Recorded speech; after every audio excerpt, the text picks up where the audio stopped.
नमस्कार मित्रांनो. DT story teller या चॅनलवरती आपल्या सर्वांचं मनपूर्वक स्वागत. तुम्ही चॅनलवर जर नवीन असाल तर माझी हात जोडून विनंती आहे की आपण सर्वांनी चॅनल सबस्क्राईब करा, म्हणजे इथून पुढे भयकथा तुम्हाला या चॅनलवरती ऐकायला मिळतील.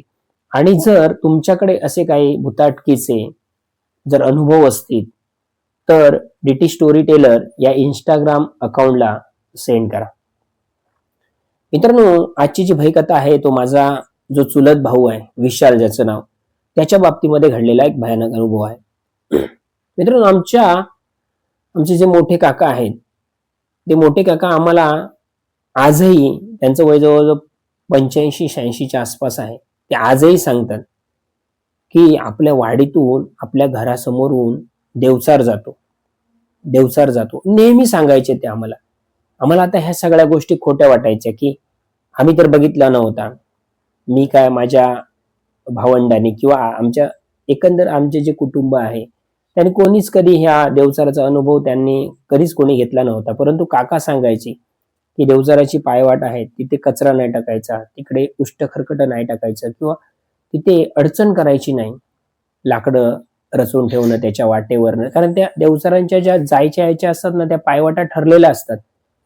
तर जुने लोक ना त्या पायवाटा राखून ठेवायचे, म्हणजे तिथे बांधकाम नाही करायचे, तिथे घर बांधायचे नाही, तिथे लाकडं वगैरे ठेवायचे नाही, किंवा त्याला अडचण करायची नाही त्या वाटेमध्ये.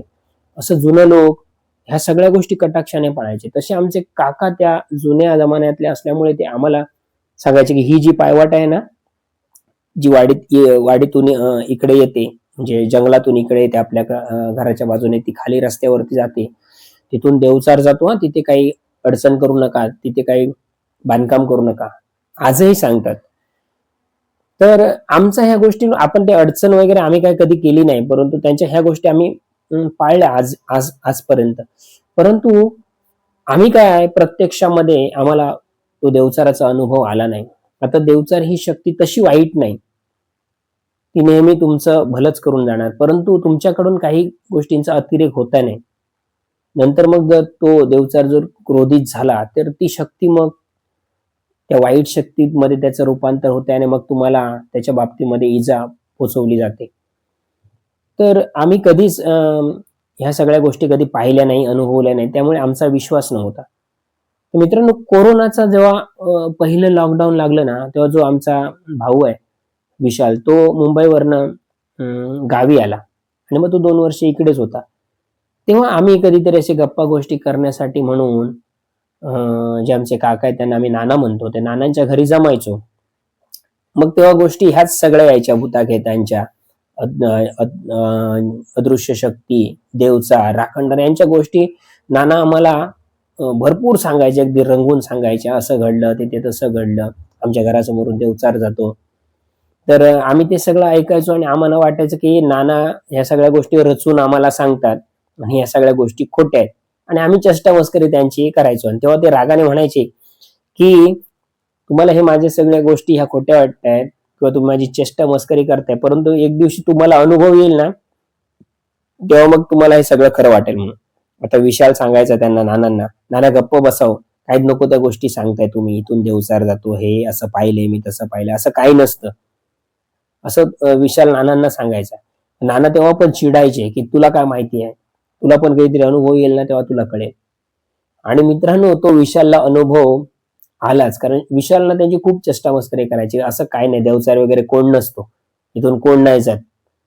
मग हा जो अनुभव आला तो विशालला, त्या देवचाराचा आला, तोच आज मी तुम्हाला सांगणार आहे.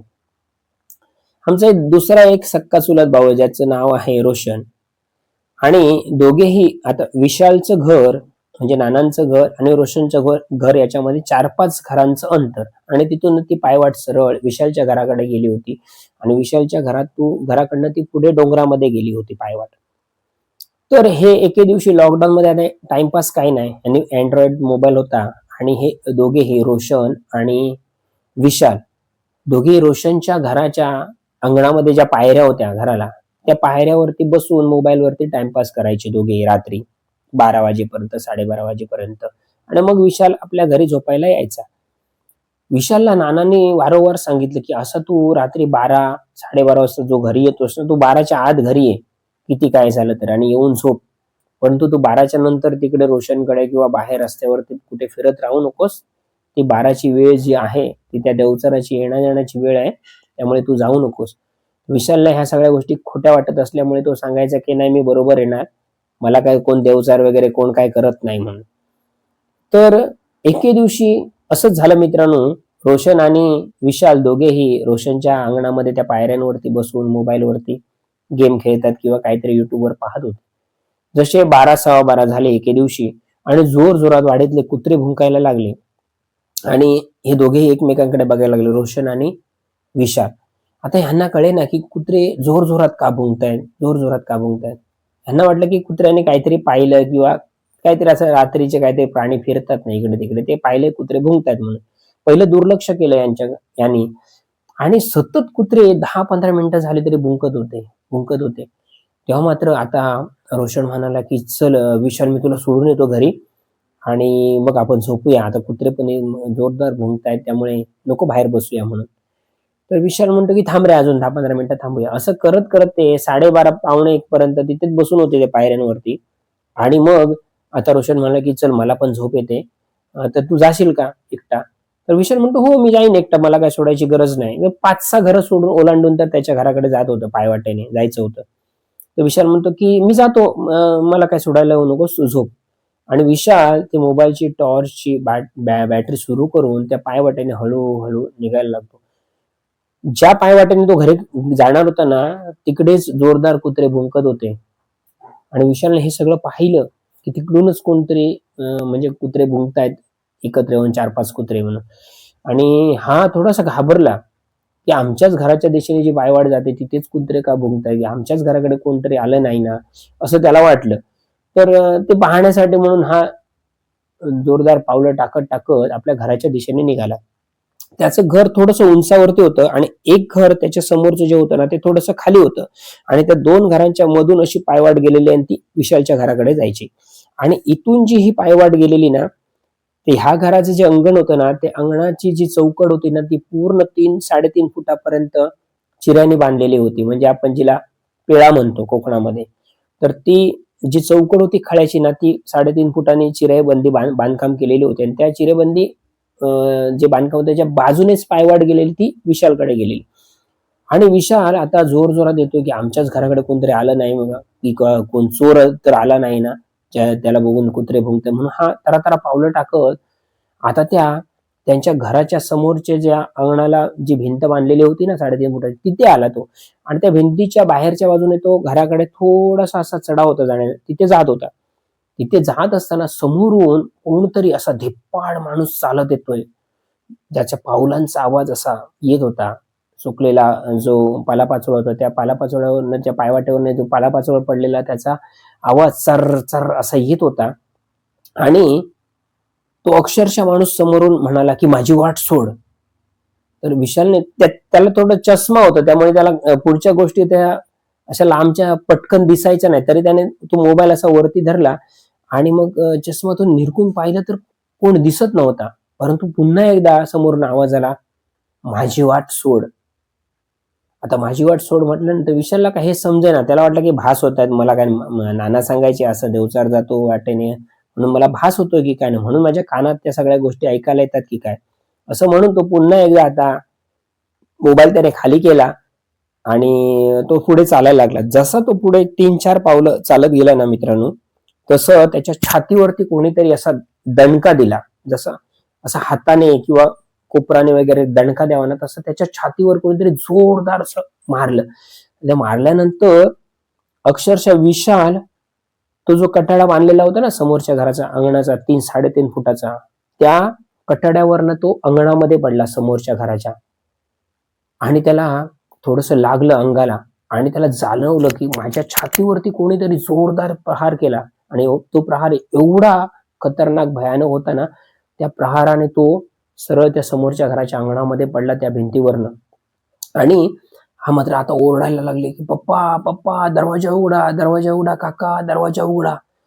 आता 2-3 मिनिटं सतत तो ओरडत होता आणि असं ओरडत असताना समोरून कोणतरी अशी काळी अशी आकृती त्या अंगणाच्या बाजूने जे बांधकाम केलं त्या बांधकामाच्या बाजूने सरळ खाली निघून गेली त्या पायवाटेवरनं.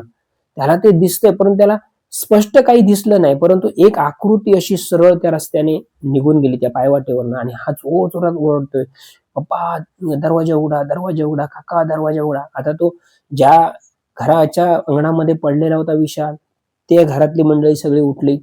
समोर विशालचं घर होतं, त्या विशालचे वडील उठले, काका उठले, सगळेजण पटापट लाईटी लागल्या. आणि हा ओरडतोय की पप्पा मला उठवा, कोणीतरी मला मारलं मारलं. आणि सगळे धावत धावत त्या अंगणामध्ये आले, तर हा खाली पडलेला होता आणि त्याच्या छातीवरती अक्षरशः असा ओळ उठलेला होता.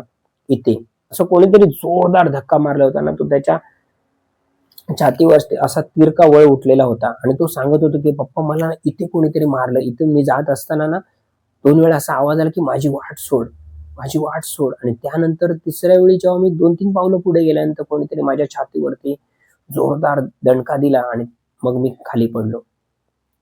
मग कोणीच काही बोललं नाही. सरळ त्याला उठवलं आणि घरी घेऊन गेले नाना. आणि मग दुसऱ्या दिवशी नानाने त्याला सांगितलं की तुम्ही आजपर्यंत माझी चेष्टा करत आलात ना, इथून देवचार जात नाही, ह्या सगळ्या गोष्टी खोट्या आहेत. आता तुला मिळाला ना त्याचा अनुभव, 100% हा तुम्हाला दररोज दिसणार नाही. कधीतरी काळ वेळ सगळ्या गोष्टी जर जुळून आल्या तरच ह्या सगळ्या गोष्टी तुम्हाला दिसणार, नाही तर नाही दिसणार. आणि आता ह्या सगळ्या गोष्टींचं प्रमाण कमी झालंय, परंतु ही शक्ती मात्र अस्तित्वात आहे या पृथ्वीवरती. नानांनी सांगितलं की तुला आज अनुभव आला ना, तू आजपर्यंत असं मानत होतास की देवचार वगैरे काही नसतात, ह्या सगळ्या खोट्या गोष्टी तुम्ही सांगताय.